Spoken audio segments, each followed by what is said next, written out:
क्या यह मंदिर स्वयं महादेव की इच्छा से प्रकट हुआ था? क्या महाकालेश्वर में शिव आज भी किसी रूप में विराजमान है? और क्या यहाँ आने मात्र से पापों का नाश हो जाता है? मध्य प्रदेश के उज्जैन में स्थित महाकालेश्वर मंदिर सिर्फ एक मंदिर नहीं, बल्कि आध्यात्मिक ऊर्जा, पौराणिक रहस्यों और चमत्कारिक घटनाओं का केंद्र है। यह स्थान केवल श्रद्धालुओं को ही नहीं, बल्कि इतिहासकारों और वैज्ञानिकों को भी चौंकाता रहा है। क्या सच में इस मंदिर में भगवान शिव की आरती चिता की राख से की जाती है? क्यों यहाँ की आरती और मंत्रों का कंपन पूरे वातावरण को दिव्य बना देता है? भारत के ज्यादातर शिवलिंग उत्तरमुखी होते हैं, लेकिन महाकालेश्वर का शिवलिंग एकमात्र ऐसा शिवलिंग है जो दक्षिण मुखी है, और दक्षिण दिशा को ही मृत्यु का द्वार भी कहा जाता है। आखिर क्या है इस ज्योतिर्लिंग के निर्माण की कहानी, और यह भारत के बाकी ज्योतिर्लिंगों से इतना अलग क्यों है? दरअसल काल का अर्थ केवल मृत्यु ही नहीं, बल्कि समय भी होता है। यानी यहाँ के स्वामी महाकाल मृत्यु और समय दोनों से परे हैं। क्या है महाकाल और काल भैरव का रहस्य?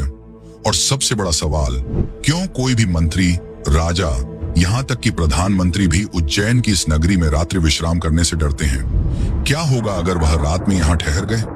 और जब मध्य प्रदेश के मुख्यमंत्री मोहन यादव ने इस परंपरा को तोड़ने की कोशिश की, तो उनके साथ क्या हुआ? क्या सच में यहाँ होने वाली भस्म आरती में कभी आदमी की चिता की राख का प्रयोग किया जाता था? कुछ लोगों का तो आज भी मानना है कि यहाँ होने वाली आरती में मनुष्य की चिता की भस्म से ही शिवलिंग की पूजा होती है। आखिर इसकी असली सच्चाई क्या है? माना जाता है कि केवल इस आरती के दर्शन मात्र से आदमी के आने वाले संकट टल जाते हैं, क्योंकि वह स्वयं महाकाल की शरण में होता है। एक और बड़ा रहस्य जो इस नगरी को और भी खास बनाता है, वह है काल भैरव मंदिर, जिसमें काल भैरव को हर दिन हजारों लीटर शराब का भोग चढ़ाया जाता है। और चौंकाने वाली बात तो यह है कि मूर्ति उस शराब को पी भी जाती है। कई शोधकर्ताओं और इतिहासकारों ने इस रहस्य को सुलझाने की कोशिश की, मगर आज तक कोई यह पता नहीं लगा पाया कि आखिर वह हजारों लीटर शराब जाती कहां है। एक समय जब अंग्रेजों ने इसकी सच्चाई जानने के लिए मंदिर के नीचे खुदाई करने की कोशिश की, तो उनके साथ कुछ ऐसा हुआ जिसे सुनकर आप भी चौंक जाएंगे।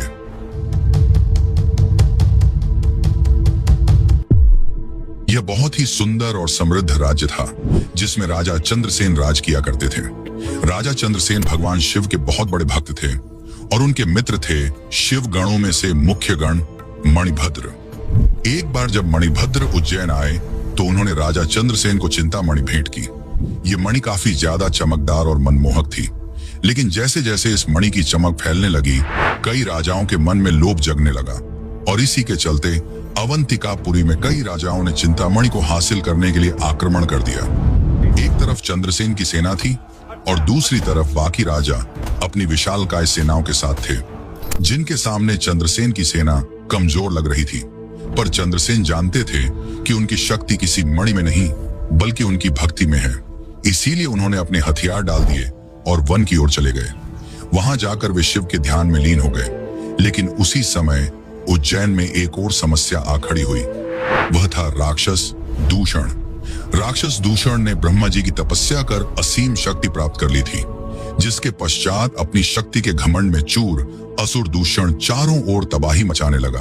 उसे पूजा पाठ करने वालों से सख्त नफरत थी। उसने उज्जैन में अपनी असुरी सेना के साथ आक्रमण कर दिया और शिव भक्तों को मारने लगा, साथ ही शिव मंदिरों को भी तोड़ने लगा। पूरी अवंतिका नगरी में हाहाकार मच गया। एक ओर दुष्ट और लोभी राजा, तो दूसरी ओर खूंखार असुर दूषण। लोग अपनी जान बचाकर इधर उधर भागने लगे, और इसी दौरान एक विधवा औरत अपने 5 साल के बेटे के साथ भटकते हुए उसी वन में पहुंच गई, जहां राजा चंद्रसेन शिव का ध्यान कर रहे थे। जब उस 5 साल के बालक ने यह देखा, तो वह उनकी भक्ति से काफी प्रभावित हुआ, और उसने भी वहीं थोड़ी दूरी पर एक शिवलिंग बना लिया, और उस पर फूल, जल और बेलपत्र चढ़ाकर पूजा करने लगा। वह बालक शिव भक्ति में इतना विलीन हो गया कि उसे न कुछ सुनाई दे रहा था और न ही कुछ दिखाई दे रहा था। जब उसकी मां ने उसे खाने के लिए पुकारा, तो उसने कोई जवाब नहीं दिया। बार बार पुकारने के पश्चात क्रोधित होकर उसकी मां ने सारी पूजा सामग्री फेंक दी। लेकिन तभी बिजली चमकी, और घंटियों की आवाज के साथ वहीं पर एक भव्य मंदिर का निर्माण हुआ, जहां स्वयंभू शिवलिंग प्रकट हुए, और उस शिवलिंग में वही फूल और बेलपत्र चढ़ा हुआ था जो उस बालक ने चढ़ाए थे। ये सब देखकर उसकी माता चकित रह गई और उन्हें अपनी गलती का एहसास हुआ। जब यह बात राजा चंद्रसेन को पता चली तो वे दौड़े दौड़े वहां जा पहुंचे और उनकी आंखों में आंसू थे, क्योंकि उनकी भक्ति आज सफल हो गई थी। भगवान शिव स्वयं प्रकट हुए थे। लेकिन ये कहानी यहाँ समाप्त नहीं होती। उज्जैन की धरती असुर दूषण की वजह से कांप रही थी, पर जैसे ही शिवलिंग प्रकट हुआ उससे निकले शिव, और यह शिव का रुद्र रूप था। शिव ने महाकाल का रूप लिया, जो भयानक और अत्यंत ही ज्यादा शक्तिशाली था। उनकी जटाएं लहराने लगी, हाथों में त्रिशूल और आंखों में अग्नि। वे दूषण की ओर बढ़े और पल भर में ही दूषण के साथ ही साथ उसकी पूरी असुरी सेना को अग्नि से भस्म कर दिया। इस महासंग्राम के बाद सभी राजा जो मणि की लालसा में थे वे शिवजी के सामने नतमस्तक हो गए, और दूषण के जलने के बाद शिवजी ने उसकी भस्म से अपना श्रृंगार किया, और तब से महाकालेश्वर को भस्म से श्रृंगार किया जाता है और भस्म आरती की जाती है। आज भी यह भस्म आरती हर रोज सुबह 4 बजे की जाती है। माना जाता है कि यह मनुष्य की चिता की राख से की जाती है। वैसे इस भस्म आरती का रहस्य भी काफी चौंकाने वाला है, लेकिन उसको जानने से पहले हम ये जान लेते हैं कि क्यों कोई राजा, मंत्री, यहाँ तक कि प्रधानमंत्री भी यहाँ रात नहीं रुकते। और क्या हुआ जब कुछ मंत्री और एक प्रधानमंत्री ने यहाँ रात गुजारी? तो चलिए जानते हैं उस रहस्य को। और अगर आपको वीडियो पसंद आ रही है तो इसे लाइक जरूर करें और कमेंट में लिखें जय महाकाल। महाकालेश्वर मंदिर केवल भारत में ही नहीं बल्कि पूरे विश्व में प्रसिद्ध है, जिसके कारण दूर दूर से लोग बाबा महाकाल के दर्शन करने आते हैं। और साथ ही बड़े बड़े मंत्री, मुख्यमंत्री, यहाँ तक कि प्रधानमंत्री भी महाकाल के दर्शन करने आते हैं। लेकिन महाकाल के दर्शन के बाद कोई भी नेता यहाँ नहीं रुकता। अगर उन्हें रुकना भी हुआ तो वे उज्जैन के बाहर कहीं रुकते हैं। पर आपने सोचा है ऐसा क्यों? दरअसल जब भी कोई राजा या नेता यहाँ रात बिताता है तो उसकी सत्ता चली जाती है, और ऐसा एक बार नहीं कई बार हुआ है। आपको बता दूं कि भारत के एक प्रधानमंत्री इसका खामियाजा भी भुगत चुके हैं। भारत के चौथे प्रधानमंत्री मोरारजी देसाई यहाँ महाकाल के दरबार में रात रुक गए थे, जिसके अगले ही दिन उनकी सत्ता चली गई और उनकी सरकार गिर गई।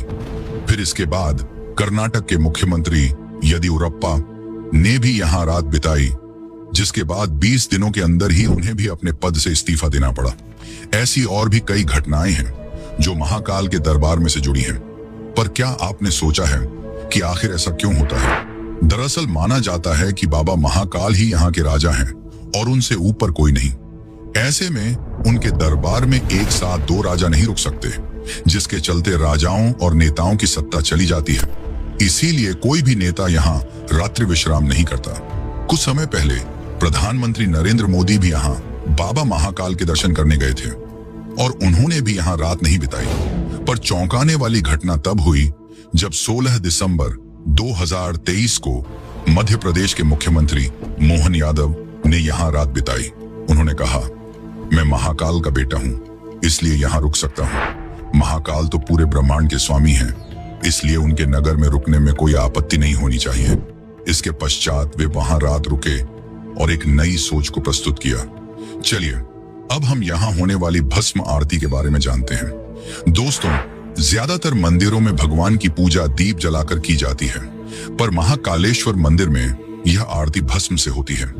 भस्म किसी भी इंसान या वस्तु का आखिरी रूप होता है, यानी कि जलने के बाद बचने वाली राख। पुराने समय में यह आरती इंसान की देह की पहली चिता की राख से की जाती थी, लेकिन कुछ कारणों की वजह से इसे बंद कर दिया गया और आज के समय में यह भस्म आरती कपिला गाय के गोबर, पीपल, बर्न, शमी और अम्लतास की राख से बनी हुई भस्म से की जाती है।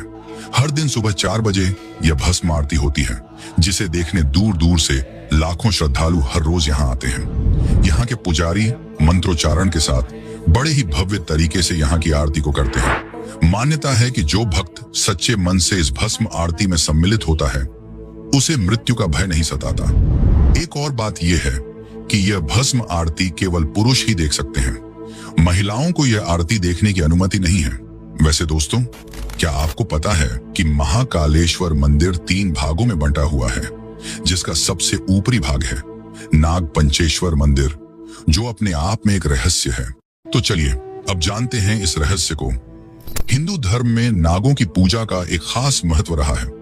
लोग सांपों को सिर्फ जानवर नहीं बल्कि भगवान शिव का गहना मानते हैं, उनके गले का श्रृंगार। हमारे देश में कई ऐसे मंदिर हैं जो नाग देवता को समर्पित हैं और उन्हीं में से एक बहुत ही खास मंदिर है उज्जैन का नागचंद्रेश्वर मंदिर। यह मंदिर महाकालेश्वर मंदिर की तीसरी मंजिल पर स्थित है और इसकी सबसे बड़ी खास बात यह है कि यह साल भर में सिर्फ एक दिन नाग पंचमी के दिन ही खोला जाता है। मान्यता है कि नागराज तक्षक स्वयं यहाँ विराजमान है और उनकी इच्छा थी कि उन्हें एकांत में पूजा जाए। इसीलिए मंदिर के पट साल में सिर्फ एक बार खोले जाते हैं और उसी दिन भक्त दर्शन कर पाते हैं। इस मंदिर में जो प्राचीन मूर्ति स्थापित है वह दुनिया में और कहीं देखने को नहीं मिलती। इसे नेपाल से लाया गया था और इसमें भगवान शिव, माता पार्वती, गणेश जी और नागों की बेहद सुंदर मूर्तियां एक साथ दिखती हैं। कथा के अनुसार नागराज तक्षक ने भोलेनाथ को प्रसन्न करने के लिए कठोर तप किया था। उनकी तपस्या से प्रसन्न होकर भगवान शिव ने उन्हें अमृत का वरदान दिया। तभी से नागराज तक्षक ने भगवान के सानिध्य में रहना शुरू किया, लेकिन उन्होंने यह शर्त रखी कि उनके एकांत में कोई विघ्न न डाले। इसी कारण केवल नाग पंचमी पर ही मंदिर के दरवाजे खुलते हैं। नागचंद्रेश्वर मंदिर सिर्फ एक मंदिर नहीं बल्कि आस्था, रहस्य और परंपरा का वह संगम है जो हर शिव भक्त को एक बार जरूर महसूस करना चाहिए। महाकालेश्वर ज्योतिर्लिंग की एक और खास बात यह है कि यह दक्षिण दिशा की ओर मुख किए हुए हैं। आमतौर पर शिवलिंगों की जल निकासी वाली दिशा उत्तर होती है, लेकिन यहाँ इसका मुंह दक्षिण की ओर है। इसी वजह से इसे दक्षिण मुखी महाकाल कहा जाता है और माना जाता है कि इसका यह रूप नकारात्मक और बुरी शक्तियों को खत्म करने वाला होता है। इस दिशा में स्थापित होने के पीछे कई धार्मिक मान्यताएं हैं जो इस शिवलिंग को और भी खास बनाती हैं। महाकालेश्वर को स्वयं भू ज्योतिर्लिंग माना जाता है, यानी यह शिवलिंग किसी ने बनाया नहीं बल्कि स्वयं धरती से प्रकट हुआ है। शास्त्रों में बताया गया है कि शिव 3 जगहों पर 3 अलग अलग रूपों में पूजे जाते हैं। आकाश में तारक लिंग, पाताल में हाटकेश्वर लिंग और पृथ्वी पर महाकालेश्वर लिंग के रूप में। उज्जैन को वैसे भी समय यानी काल की नगरी कहा जाता है और महाकाल को समय के नियंत्रक के रूप में पूजा जाता है। यही वजह है कि महाकालेश्वर ज्योतिर्लिंग को तीनों लोकों में विशेष स्थान मिला है। वैसे क्या आपको पता है महाकाल हर बार मौसम के हिसाब से भी अपना रूप बदलते हैं? तो चलिए अब जानते हैं उस रहस्य को और जानेंगे मंदिर के दूसरे भाग के बारे में। लेकिन उससे पहले अगर आपको यह वीडियो अच्छी लग रही है तो इसे अन्य शिव भक्तों को जरूर शेयर करें। उज्जैन में विराजमान महाकाल बाबा एक ही हैं, लेकिन वो अपने भक्तों को हर बार नए रूप में दर्शन देते हैं। हर त्योहार, हर मौसम और हर खास मौके पर उनका अलग अलग रूप में श्रृंगार किया जाता है।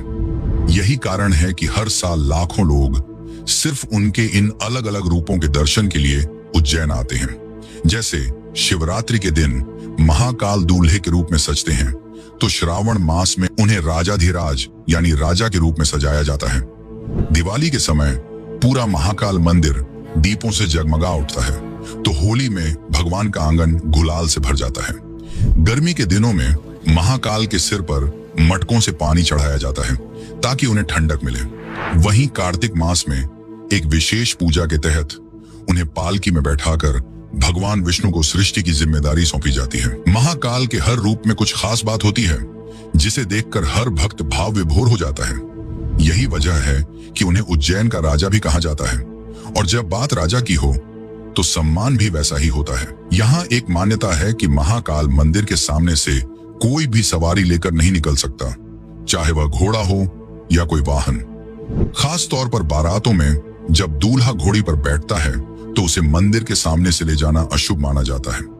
माना जाता है कि ऐसा करने से अनहोनी हो सकती है, इसलिए लोग इस रास्ते को बचा कर जाते हैं। यह परंपरा सदियों से चली आ रही है। यह कोई जबरदस्ती नहीं बल्कि एक श्रद्धा और सम्मान का प्रतीक है। आज भी उज्जैन में इस नियम का पालन किया जाता है। भले ही इस पर कोई कानूनी या धार्मिक रोक नहीं है, लेकिन भक्तों के दिल में बसे सम्मान के कारण लोग खुद ही इस परंपरा को निभाते हैं। दोस्तों, जैसा कि मैंने बताया था कि महाकालेश्वर मंदिर 3 भागों में विभाजित है, तो उसका एक भाग है जूना महाकाल। तो चलिए जानते हैं उसके बारे में। महाकालेश्वर मंदिर के अंदर एक और शिवलिंग है जिसे जूना महाकाल कहा जाता है। यह शिवलिंग अपनी रहस्यमयी कहानी और चमत्कारों की वजह से आज भी चर्चा में रहता है। कहा जाता है कि पुराने समय में जब मंदिर पर कई बार हमले हुए थे, तब आक्रमणकारियों ने मुख्य शिवलिंग को नष्ट करने की कोशिश की थी। उस खतरे से शिवलिंग को बचाने के लिए पुजारियों ने असली शिवलिंग को हटाकर सुरक्षित जगह रख दिया और उसकी जगह एक दूसरा शिवलिंग वहां स्थापित कर दिया ताकि पूजा पाठ और रीतियां चलती रहें। जब हालात सामान्य हो गए और हमला रुक गया, तब फिर से असली शिवलिंग को वापस उसी जगह स्थापित कर दिया गया। लेकिन अब जो दूसरा शिवलिंग बच गया था, उसका क्या किया जाए? इस पर काफी सोच विचार के बाद पुजारियों ने उसे मंदिर के एक हिस्से में फिर से स्थापित कर दिया। तभी से उसे जूना महाकाल कहा जाने लगा, यानी पुराना महाकाल। आज भी हर साल महाकाल की सवारी से पहले सबसे पहले पूजन जूना महाकाल का ही होता है। यह परंपरा आज तक निभाई जाती है। हालांकि आमतौर पर लोग जूना महाकाल के दर्शन को नजरअंदाज कर देते हैं क्योंकि उनका ध्यान सिर्फ मुख्य ज्योतिर्लिंग पर होता है। लेकिन जो साधना और तंत्र की गहराई को जानते हैं, वह कहते हैं कि अगर आप महाकाल के दर्शन से पहले जूना महाकाल के दर्शन कर लो, तो आपके जीवन की हर रुकावट, हर बाधा खुद ब खुद भस्म हो जाती है। वैसे दोस्तों, उज्जैन में सिर्फ महाकालेश्वर ही नहीं है, बल्कि साथ में काल भैरव का एक ऐसा रहस्य है जो आपको चौंका कर रख देगा। तो चलिए अब जानते हैं उस रहस्य को।